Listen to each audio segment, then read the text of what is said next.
هنوزم که موبایل دستته. میدونی علتش چیه که نمیتونی از موبایلت جدا بشی؟ چون موبایلت فقط یه وسیله سرگرمی نیست. هر بار که یه پیام جدید، یه ویدیو جدید یا یه چیز جالب میبینی، مغزت منتظر یه چیز تازه میمونه. برای همین حتی وقتی که چیزی نداری بازم میری یه چک میکنی.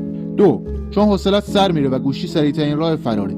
توی صفی موبایل دستته، توی تختی موبایل دستته. حتی 5 دقیقه هم بیکار میشی، دستت ناخودآگاه میره سمت موبایلت. 3. چون ذهنت به عوض کردن مداوم محتوا عادت کرده. یک ویدیو جدید نگاه میکنی، بعدش میری چند تا پیام جدید رو چک میکنی، بعدش میری چند تا ریز اینستاگرام نگاه میکنی.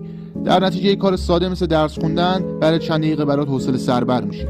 4. چون خیلی وقتا خود گوشی فرار نمیکنی. از این حس فرار میکنی. استرس داری میری سمت گوشی، تنهایی میری سمت گوشی، حوصله نداری یا یه مشکلی داری بازم میری سمت گوشی.